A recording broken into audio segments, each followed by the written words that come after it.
జై శ్రీరామ్. అందరికీ నమస్కారం. వెల్కమ్ టు న్యూస్ అఖండ. నేను మీ కస్తూరి శ్రీధర్. మిత్రులారా, అసెంబ్లీ ఎన్నికల ముందు అభినవ శూర్పణఖైనటువంటి మమతా బేగంకు ఒక భారీ షాక్ అయితే తేలింది. ఈ న్యూస్ చూడండి ఒకసారి. మా కొడుకు మామూలు ఉండదు, సూపర్గా ఉంటుంది. ఓకేనా మిత్రులారా, ఈ న్యూస్ చెప్పబోయే ముందు మీకు అందరికి కూడా ఒక చిన్న విజ్ఞప్తి.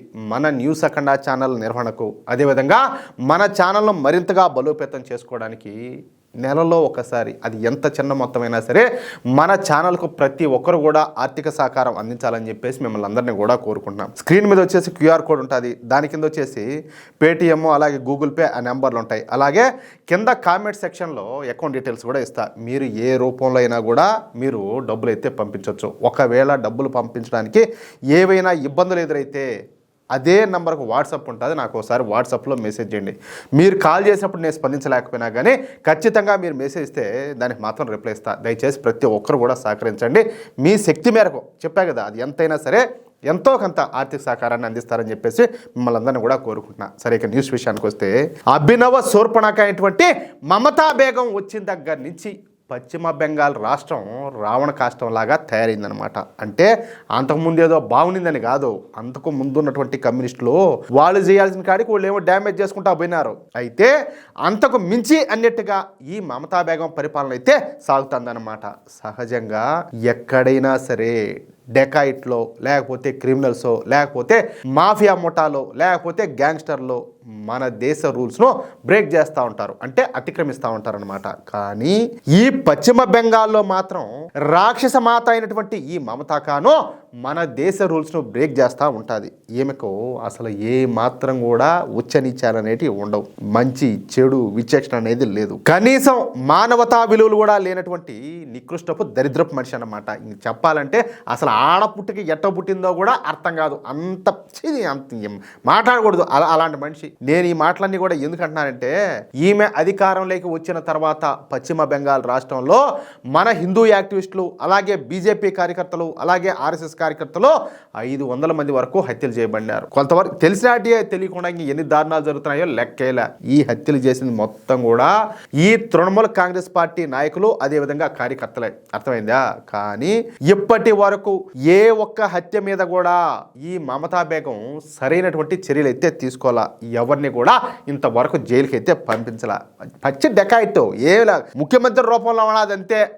పచ్చి డెకాయిట్ కేంద్ర ప్రభుత్వం కలగజేసుకొని కోర్టులకు పోయి, అలాగే సిబిఐ ఎంక్వైరీలు జరిపించి ఒక 49 మంది క్రిమినల్స్ మాత్రం జైల్లో వేయించగలిగినారన్నమాట. అర్థమవుతుందా? ఎవరు?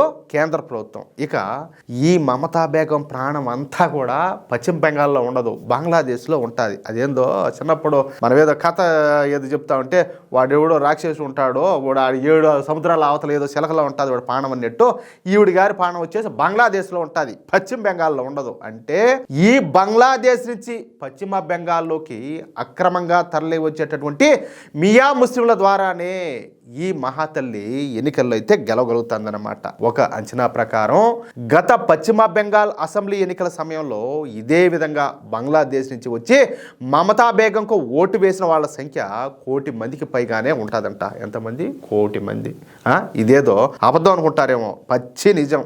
ఎవరు ఒప్పుకున్నా ఒప్పుకోకపోయినా పచ్చి నిజం. అందుకే గత ఎన్నికల్లో బీజేపీ అయితే ఓడిపోవాల్సి వచ్చింది. మరి 1 కోటి మంది ఓటర్లు ఏ విధంగా వచ్చారని చెప్పేసి మీకు డౌట్ రావచ్చు. అంతే కదా.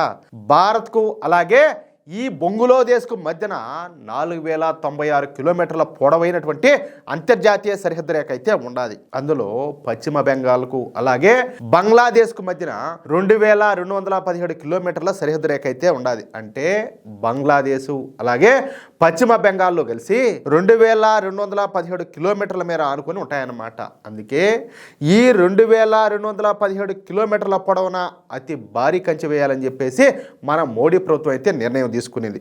ఈ 2217 కిలోమీటర్ల పొడవున చాలా వరకు పటిష్టమైనటువంటి కంచె అయితే వేసినారనమాట. కానీ ఒక 400 కిలోమీటర్ల నిడివి ఉన్న చోట కంచె వేయడానికి ఈ అభినవ శూర్పణఖైనటువంటి మమతా బేగం ప్రభుత్వం ఒప్పుకోవడంలే. ఆ 400 కిలోమీటర్ల పరిధిలో పశ్చిమ బెంగాల్లో మొత్తంగా 9 జిల్లాలు ఉంటాయన్నమాట. అంటే ఆ 9 జిల్లాలు బంగ్లాదేశ్ను ఆనుకొని ఉంటాయన్నమాట. ఇక్కడ మీకు ఒక విషయం చెప్పాలా, ఈ 9 జిల్లాల్లో బంగ్లాదేశ్ అదేవిధంగా పశ్చిమ బెంగాల్లో ఇళ్ళన్నీ కూడా ఎట్లుంటాయో తెలిసిన వింటే ఆశ్చర్యపోతారు. కొన్ని చోట్ల బంగ్లాదేశ్లో ఉండే ఇంటికి అలాగే పశ్చిమ బెంగాల్లో ఉండే ఇంటికి మధ్య మనిషి మాత్రమే వెళ్ళడానికి ఖాళీ ఉంటుందన్నమాట. అంతే, కొంచెమే సందు. అర్థమైందా? అంటే సరిహద్దుకు ఒకవైపు బంగ్లాదేశ్లో ఇల్లుంటాయి, సరిహద్దుకు మరోవైపున మన పశ్చిమ బెంగాల్లో ఇల్లుంటాయన్నమాట. కానీ వాటి మధ్య దూరం 2 అడుగులు మాత్రమే ఉంటుంది. ఇక్కడ అంతా కూడా రేగడి నేల అనమాట. దీంతో కనీసం బైక్ మీద కూడా ఆడ వెళ్ళలేరు, అట్లుంటుంది. ఇక్కడ అసలు ఎవరు బంగ్లాదేశ్లో ఉండారో, ఎవరు పశ్చిమ బెంగాల్లో ఉండారో ఎవరికి కూడా తెలియదు. కానీ అందరి దగ్గర కూడా మన భారత్కు చెందినటువంటి ఫేక్ ఆధార్ కార్డులు మాత్రం ఉంటాయి. ఇక పశ్చిమ బెంగాల్లోని ఈ 9 జిల్లాలను ఆనుకొని బంగ్లాదేశ్లో 4 రాష్ట్రాలు ఉంటాయన్నమాట. ఈ 4 రాష్ట్రాల్లోని 50% ప్రజలు మన దేశం మీదనే ఆధారపడైతే బతుకుతున్నారంట. వీళ్ళ దగ్గర మన దేశానికి చెందినటువంటి ఆధార్ కార్డులు అలాగే రేషన్ కార్డులు, ఓటర్ కార్డులు అన్నీ కూడా ఉంటాయన్నమాట. రేషన్ ఇస్తారు కదా నెల నెల, ఆ రేషన్ ఇచ్చేటప్పుడు మన దేశంలోకి వచ్చి రేషన్ తీసుకొని వాళ్ళు పోతారు. ఎవడబ్బా సొమ్ము కాదు, ఎవడికి ఇచ్చినట్టు, ఎవడి కష్టము ఏంది దారుణం. మన కష్టం కదా, మనం కట్టేటటువంటి పన్నులతో వస్తుంది అదంతా కూడా. వాడు వచ్చి పక్క దేశం వాడు తీసుకొని పోయేదానికి కాదురా, బీమే తీసుకుంటారా, ఇంకేమైనా ఎత్తుకొని పోతారా? బతుకులు చేయడా, ఏం బతుకులరా మీ బతుకుల. ఇక ఎన్నికలు వచ్చినప్పుడు తలా 1000 రూపాయలు తీసుకుని వచ్చి ఓటేసి పోతా ఉంటారు. ఎప్పుడైనా సరే భారతీయ జనతా పార్టీకి వ్యతిరేకంగా అల్లలు సృష్టించాలనుకున్నప్పుడు వచ్చి రాళ్లదాడులు చేసిపోతారు. అది అక్కడ క్లుప్తంగా జరిగేటటువంటి వ్యవహారం మొత్తం కూడా. అందుకే ఈ మమతా బేగం సర్ప్రాసెస్ను అలాగే ఫెన్సింగ్ను వేసేదానికి వద్దని చెప్పేసి భీష్మించుకొని కూర్చుంటుందన్నమాట. అంతేకాకుండా ఈ 9 జిల్లాల సరిహద్దుల దగ్గర ఫెన్సింగ్ వేయడానికి కనీసం భూమిని కూడా ఇవ్వడంలే. అక్కడికి అసలు బిఎస్ఎఫ్ వాళ్ళను కూడా అలౌ చేయడంలే. ఏం మాట్లాడాలా అసలు? మోడీ నందులు అంటూ ఉంటారు కానీ మహానుభావుడు కాదులే. కనీసం నాలాంటి వాళ్ళు మీలాంటి వాళ్ళు ఉన్నా కానీ మెట్టు తీసుకొని వంగగొట్టి పారదొబ్బిందాం, చిత్తుగా ఏళ్ళ పళ్ళు ఓడగొట్టి పారదొబ్బిందాం, తని పారదొబ్బుదాం బంగ్లాదేశ్కు, దొబ్బకొని పోయే నువ్వు ఆడికి అని చెప్పేసి. లేకపోతే ఏంది ఇదంతా కాదు. ఎవరి ప్రాణాలతో చెలగాటం ఆడుతున్నారు, ఎవరు కాదు అత్త సొమ్ముకి అది ఎవరికో దానం చేసేట్టు ఎవరు దేవుడికి పెడతారు, ఎవరినాయని దేవుడు వచ్చి తిరిగిపోతున్నారు. దీనికి అర్థమైంది కాదు, దీని పెత్తనమేంది అంటాలే. వాళ్ళకి ఎవరికే ఇచ్చేదానికి దీనా? నీకు అంతగా ఉంటే పోరాదా బంగ్లాదేశ్కి ప్రధాన పో. వాడెట్టా మహమ్మద్ యూనస్ గాడు, వాడెట్టా పనికిమాలి ఫాల్తూ ముండా కొడికినోడు, వాడెట్టా పనికిమాలి చేతగారి సన్నాసి. నువ్వు పెద్ద మేధావు కదా, ఇప్పుడు చూసినా కానీ వాళ్ళు తీర్థం తాగుతూ ఉంటావు. నువ్వు ఆడికే పో, ఆడికి ప్రధానమంత్రి ప్రధానమంత్రి ఎవడు తిన్నాడు అంటాలే. అందుకే ఈ విషయం పైన కేంద్ర ప్రభుత్వం కలకత్తా హైకోర్టుకి అయితే పోయింది. ఇక హైకోర్టు తీర్పునిస్తా ఇది జాతీయ భద్రతకు సంబంధించినటువంటి విషయం, ఇదేమి పాలిటిక్స్ కాదు ఆడుకోవడానికి. కాబట్టి మార్చి 31 నాటికల్లా అక్కడ ఉన్నటువంటి భూములను బిఎస్ఎఫ్కి అయితే దారాదత్తం చేయాల. సరిహద్దుల దగ్గర బిఎస్ఎఫ్ వాళ్ళు ఎంత భూమి కావాలంటే అంత భూమిని ఇచ్చి తీరాల్సిందే. కావాలంటే అక్కడ ఉండేటటువంటి ఆ గుడిసెలను అదేవిధంగా ఆ ఇళ్లను తొలగించైనా సరే ఆ భూములను కేంద్ర ప్రభుత్వానికి కేటాయించాల్సిందే.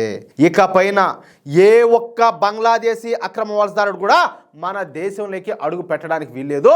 ఈ విషయంలో మమతా బెనర్జీ ప్రభుత్వం మరేదైనా నిర్ణయం తీసుకుంటే ఖచ్చితంగా తీవ్రమైనటువంటి పరిణామాలను ఎదుర్కోవాల్సి వస్తుందంటూ కలకత్తా హైకోర్టు దవడపళ్ళు రాలిపోయేటట్టు ఒక సంచలనమైనటువంటి తీర్పునైతే ఇచ్చింది. దీంతో ఒక్కసారిగా ఈ మమతా బేగంకు గుండె పగిలినట్టు అయిపోయింది, అంటే అద్దం పగిలినట్టు పెళ్ళమని. ఎందుకంటే ప్రస్తుతం పశ్చిమ బెంగాల్లో సర్ప్రాసెస్ జరుగుతుందని చెప్పేసి పశ్చిమ బెంగాల్లో ఉంటున్నటువంటి బంగ్లాదేశ్ జిహాదీగాళ్ళంతా కూడా తిరిగి బంగ్లాదేశ్కి వెళ్ళిపోతున్నారు.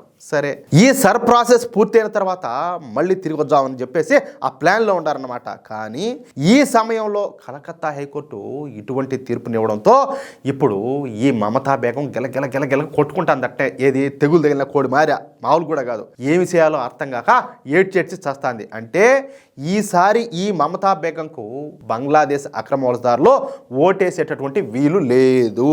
అంటే ఈసారి ఈ అభినవ శూర్పణకైనటువంటి మమతా ఖాను ఓడిపోవడం ఖాయంగా కనపడుతుంది. అది విషయం. మిత్రులారా, చూశారు కదా, ఇది పశ్చిమ బెంగాల్లో నడుస్తున్నటువంటి అసలు కథ. ఇన్నాళ్ళు కూడా దేశం మీద పడి తింటూ మన వాళ్ళనే చంపుతున్నటువంటి అక్రమ చొరబాటుదారులకు ఈ మమతా బేగం అండగా నిలబడితే ఇప్పుడు హైకోర్టు తీర్పు రూపంలో వాళ్ళ పాలిట కాలయముడైతే దిగొచ్చాడనమాట. ఈ సరిహద్దుల వెంబడి కూడా ఈ కంచెపడటం అంటే మమతా ఖాన్ రాజకీయ సమాధికి పునాది పడినట్లే, అవునా కాదా? ఇకపైన దొంగ ఓట్లతో గెలవలేరు, అలాగే అరాచకాలు కూడా సాగవు. ఈ బెంగాల్ గడ్డ గడ్డపైన దేశద్రోహుల ఆటలో ఇక పైన అయితే సాగవన్నమాట.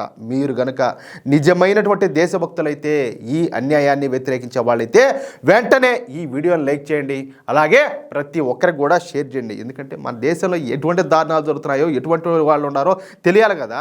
మన తెలుగు రాష్ట్రాల్లో కూడా ఓయమ్మ ఈ మమతా బెనర్జీ పెద్ద తెలివిందంట అని చెప్పి మాట్లాడే ఈ ఎరుపుష్పాలన్నీ కూడా చాలానే ఉన్నాయి, అవునా కదా? అది విషయం. మన దేశ భద్రత కోసం మనమంతా కూడా ఏకం కావాలా. ఇలాంటి మరిన్ని సెన్సేషనల్ అప్డేట్స్ కోసం ఖచ్చితంగా మన న్యూస్ అఖండ ఛానల్ని ఇప్పుడే సబ్స్క్రైబ్ చేసుకోండి. జై శ్రీరామ్, జై హింద్.